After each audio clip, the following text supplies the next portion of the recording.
আসসালামু আলাইকুম। JN cooking and ব্লগের আজকের পর্বটি দেখার জন্য আমন্ত্রণ রইল। আশা করছি কাছে দূরে সবাই অনেক বেশি ভালো আছেন। সকালে নাস্তায় রুটি বা পরোটার সাথে খাওয়ার জন্য পটল, আলু এবং টমেটো দিয়ে মিক্সড সবজি তৈরি করব। তো বিভিন্ন মশলা দিয়ে যদি সবজিটা তৈরি করেন তাহলে খেতে অনেক বেশি ভালো লাগবে।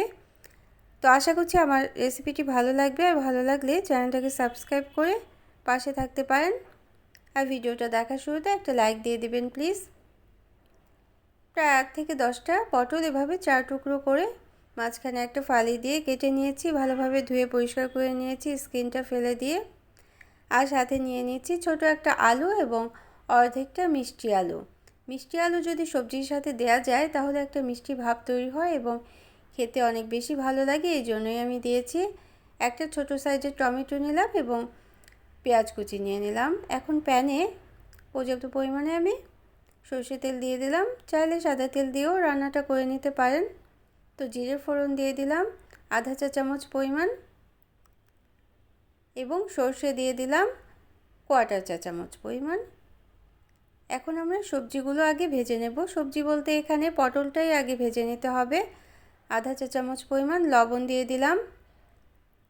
এখন নেড়েচেড়ে উপরে যখন লাল বর্ণ চলে আসবে সেই রকম করে আমরা এই পটলটাকে ভেজে নিতে হবে। একটু পরে আমরা আলু এবং মিষ্টি আলু যে কেটে রেখেছিলাম সেটাও দিয়ে দিলাম। আলুর পরিমাণ চাইলে আরেকটু বাড়িয়েও দিতে পারেন, এটা আপনাদের ইচ্ছা মতো।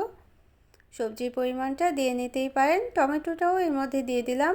টমেটোটাও যদি একটু ভাজা ভাজা করি তাহলে কিন্তু পুরোপুরি গলে যাবে না টমেটো, এবং টমেটো যদি পুরোপুরি গলে যায় তাহলে কিন্তু অনেক সময় টক হয়ে যায়, খেতে অনেকটা ভালো লাগে না। তো পেঁয়াজ কুচিগুলোও দিয়ে দিলাম। এভাবে যদি সব কিছু একটু ভাজা ভাজা করে নেন তাহলে সবজিগুলো গলে যাবে না, একটু আনাম থাকবে এবং খেতে অনেক বেশি সুস্বাদু হবে। সবজি রান্নাটা অনেক বেশি ভালো হবে। তো আমি 10 থেকে 15 মিনিট সময় নিয়ে পটলটা আগে ভেজে নিয়েছি। এখন আমরা অন্যান্য মশলা দিয়ে দেব। যেহেতু আমরা মশলাটা কষাইনি সেজন্য সামান্য তেল দিয়ে প্রথমে আদা আর রসুনের পেস্টটা এভাবে একটু ভেজে নেব, তাতে কিন্তু আদা রসুনের যে একটা স্মেল থাকে সেটা চলে যায়। আর এভাবে যদি রান্নাটা করেন মশলা কষানো ছাড়া অনেক সহজে অনেক তাড়াতাড়ি রান্নাটা হয়ে যায়, এই জন্যই আমি আজকে এভাবে করেছি। তো এখন পটলের সাথে মশলাটা একটু কষিয়ে নিলাম, আদা রসুনের পেস্টটা। এখন অন্যান্য মশলা আমরা দিয়ে দেব। খুব বেশি মশলা কিন্তু ব্যবহার করব না। আধা চা চামচ হলুদের গুঁড়ো, আধা চা চামচ ধনে গুঁড়ো এবং শুকনো মরিচের গুঁড়ো দিয়ে দিলাম আধা চা চামচ। এখানে একটু ঝাল ঝাল করব, এই জন্য শুকনো মরিচের গুঁড়োটা একটু বেশি দিলাম। আপনারা চাইলে শুকনো মরিচের গুঁড়োটা একটু কম দিয়ে কাঁচামরিচও ব্যবহার করতে পারেন। সবজি রান্নায় কাঁচামরিচ কিন্তু অনেক বেশি ভালো লাগে। আমার বাসায় ছিল না, এই জন্য আমি শুকনো মরিচ দিয়েই গুঁড়ো দিয়েই রান্নাটা করব। তো এইভাবেও খেতে অনেকটাই বেশি ভালো হবে। তো আমরা আজকে স্পেশাল কিছু 2টো উপাদান দিব, সেটা হচ্ছে কাজু বাদাম এবং টক দই। 2 টেবিল চামচ পরিমাণ টক দই নিয়ে নিয়েছি এবং প্রায় 5 থেকে 6টা কাজু বাদাম আমরা নিয়ে একটা গ্রাইন্ডার জারে পেস্ট করে নিয়েছি। মিহি পেস্ট করে নিয়ে সেটা আমরা দিয়ে দেব।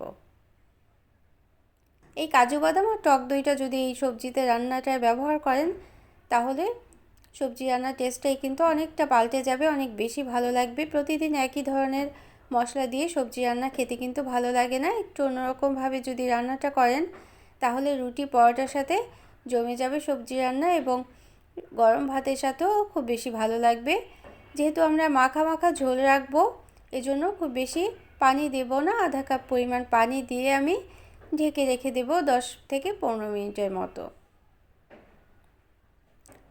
10 মিনিট পর দেখা গেল সবজিগুলো খুব সুন্দরভাবে সিদ্ধ হয়ে গিয়েছে। দেখে আমি আর সামান্য লবণ দিয়ে দিলাম।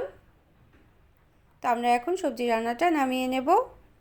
তো আমার রেসিপিগুলো ভালো লাগলে একটা লাইক দিয়ে দেবেন, প্রয়োজনে কমেন্ট করবেন আর শেয়ার করে নিতে পারেন ফ্রেন্ডস অ্যান্ড ফ্যামিলির সাথে। যারা প্রথম চ্যানেলটিকে ভিজিট করছেন তারা চাইলে চ্যানেলটিকে সাবস্ক্রাইব করে বেল বাটনটাকে প্রেস করে অল অপশনটাকে সিলেক্ট করে দিতে পারেন নিত্য নতুন এরকম রেসিপি পাওয়ার জন্য। তো নামানোর আগে আমি আধা চা চামচ পরিমাণ চিনিও দিয়ে দিয়েছিলাম। চিনিটা অপশনাল, আপনারা না চাইলে নাও দিতে পারেন, তবে এরকম সবজি রান্নায়, মশলাদার সবজি রান্নায় সামান্য চিনি দিলে অনেক বেশি টেস্টটা বেড়ে যায়। তো অন্য দিন অন্য কোনো রেসিপি দেখার আমন্ত্রণ রইল। Thanks for watching. Allah Hafiz.